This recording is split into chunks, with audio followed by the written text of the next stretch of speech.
it's the people that they're actually handling these processes, what I call the necessary actors, are the ones actually that if they are missed, we cannot do our job. So in reality, we have the vessels, we have the ports, we have the hinterland, we have other transport modes to bring goods to the port or vice versa, but we still need the people to operate. So I am not going to talk here about any digitalization in relation to make unmanned vessels or unmanned ports. We're not there yet. We still have time to that.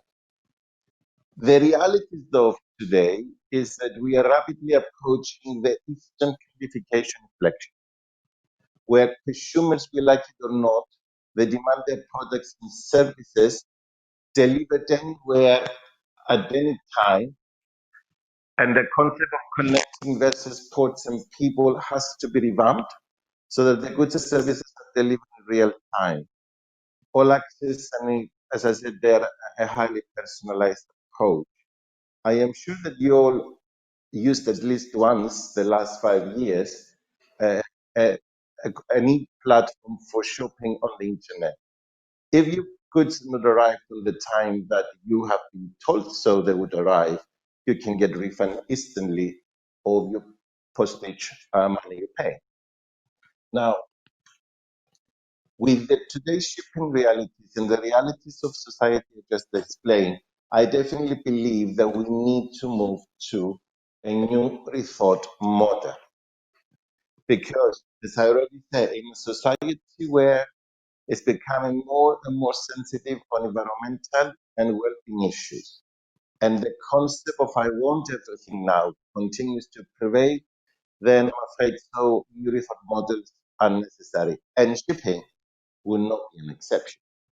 So, in essence, I believe that shipping business are in need to optimize capacity utilization, save money and time, operating just in time, enhance utilization of resources, facilitate collaboration and information sharing, utilize and provide situational awareness, and enhance predictability. It goes without saying, we are moving away from what we call business as usual. How we achieve that, obviously, we all know about many people operating just in time, but do ports and ships operating just in time? We know that we all want to facilitate collaboration. How do we do that? Obviously, the next step is to understand this business as usual. It's a possibility, but whether we will sustain being in play and remain as a key player, that's another case. Or we adapt to the new norm. You don't have to go from A to Z in one day. What you need to do is specifically adapt yourself slowly. In other words, as I call it, uptake what the technology offers you today. And that will be a digital transformation. A digital transformation is a big thing, but also it could be a very easy and very casual way of doing it. Adapt yourself to understand what it's all about, to provide the things we said before, that we're going to move from the business as usual to the new norm, and achieve anything that we think is necessary.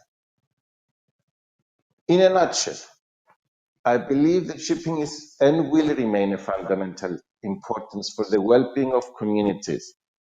I mean, very big cities are built because the port was there, whether that was natural or man. The work trade and it will remain fundamental to the work trade. Don't forget that 90% of the work goods are traveled by sea, and if we don't move oil and if we don't move food, you know what's going to happen. Half of us will freeze and half of us will starve. And in general, when it comes to shipping, we mean shipping things within any mode of transport. And the fundamental one is, again, maritime. So even in the digital era, the new realities will create the need for a new rethought model in shipping. This new model, though, must have some base around digital technology. There is no chance of avoiding the digital technology because it provides you an expanded horizons in such a way that you will achieve things that were impossible. Multitasking, collaboration, AI, deep learning. So digitalization will boost also efficiency and environmental protection, including sustainability. Do you want to have access to sustainable financing? You have to prove that you're actually sustainable. You cannot do any more greenwashing. How are you going to prove that? One good way, I analyze all my data in a fast way and digital way, and I end up to conclusions that I am actually offering protection of the environment through a sustainable way of working. That will open you the doors to the so-called EU sustainable financing. The major advantages will be organizational agility. That will give the company or the business the way of being effective to respond to disruptions. 2009, COVID, those are in many ways disruptions. Agility is required. It will increase collaboration. We don't need anymore to go to the office. You can cut out of the office premises, provide collaboration via internet medium, and then you most probably, as far as I learned from the COVID-19 pandemic and the lockdown season in early spring, I work more hours while I'm working in the office because you're more relaxed, you're in an environment that you're more familiar with.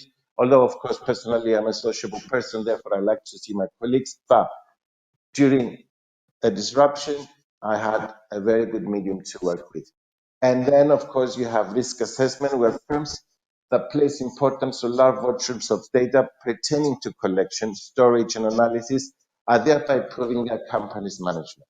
So in any case, there is no way for anybody to avoid digitalization. So the earliest you embrace, the earliest you learn about it, and the earliest you find someone to pursue it properly, you will be able to reap the success. The COVID-19 crisis will give rise also to economic incentives by governments for the digital transformation, especially when it's linked to sustainability goals, which I already mentioned when I was talking about environmental protection. Finally, before I close, partner with those they know the digital aware, partner with the people in your office which they know your core business. Don't miss the train. Walk slowly. Talk to the Tototheo if it's necessary, and then you can embark on the digital transformation, which the impact of it in no way will be negative, but it will create a different new norm. And that's the conclusion from my presentation. A new norm will arrive, and it will not leave anybody out of it. There will be the regulators involved, there will be the market involved, there will be all actors involved, even the media. So with this happy thought, I will thank you again, and I say, if you have any questions, I will be very glad to answer. Thank you. Thank you, Andrea. That was indeed insightful. Um, I was just wondering while you were talking, during the pandemic, we've seen shipping take a really fast turn towards implementing digital solutions and a general uptake of digitalization. Um, what do you think? Will this continue even after this crisis that we're going now, or do you think we will grow complacent at some point? How do you see this going forward?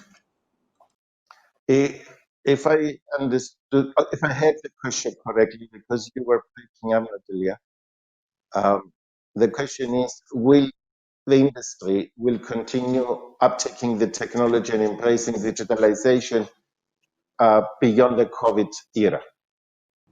That's right. Thank you. Short answer, definitely. We already saw other industries. I might give a very good example, Microsoft. had announced that they will close certain premises in the very near future because they discovered that they can do work remotely and therefore they can reduce space office. On the other hand, since we got in touch, and I'm talking about shipping, since shipping moved a little bit faster the last 4 months and got touch with this technology, I've seen that people like it and they see what other things they can do, more things they can do, and how more effective efficient they can become, which makes me very certain that they will continue this journey. Before I conclude on your question, it's very important to understand, though, that sometimes we like to stick on the knitting. We like to do what we're doing and don't actually ask us to change it. Good example was my office in London in the early 90s when I bought a PC for my secretary and she says, I'm not touching it because I want to stay with my typewriter. As soon as a few months later we had an electricity cut, and I said, okay, take the typewriter down and do the certificate. She said, no way, I'm not doing that. I prefer the new method. So definitely, the answer is definitely yes, they will continue.